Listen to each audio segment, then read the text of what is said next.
పెద్దపల్లి జిల్లాలో ధాన్యం కొనుగోలు కేంద్రాలను మంత్రులు ఉత్తమ్ కుమార్ రెడ్డి, శ్రీధర్ బాబు, పొంగులేటి శ్రీనివాసరెడ్డి, అడ్లూరి లక్ష్మణ్లు పరిశీలించారు. కాంగ్రెస్ ప్రభుత్వం ధాన్యం కొనుగోళ్లను సమర్థవంతంగా నిర్వహిస్తోందని తెలిపారు. ఈ సీజన్లో వరి ధాన్యం ఎక్కువగా పండిందని, అయినా కొనుగోళ్లలో ఎక్కడా ఆటంకం జరగకుండా చూస్తున్నామని అన్నారు. వర్షానికి తడిసిన ధాన్యంతో పాటు చివరి గింజ వరకు ప్రభుత్వమే కొనుగోలు చేస్తుందని మంత్రులు హామీ ఇచ్చారు. కొనుగోలు ప్రక్రియలో రైతులు ఎలాంటి ఇబ్బందులు పడినా అధికారులపై కఠిన చర్యలుంటాయని మంత్రులు హెచ్చరించారు.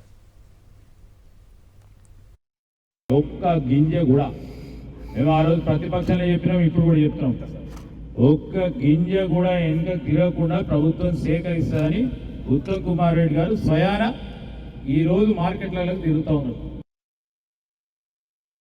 రైతులకు ఎవరు నష్టం జరిగితే ఎవరు చేసినా మిల్లర్లు కానీ, వ్యాపారస్తులు కానీ, ట్రేడర్లు కానీ కఠిన చర్యలు తప్పవు అని చెప్పి సివిల్ సప్లైస్ మినిస్టర్ కూడా హెచ్చరిస్తున్నారు.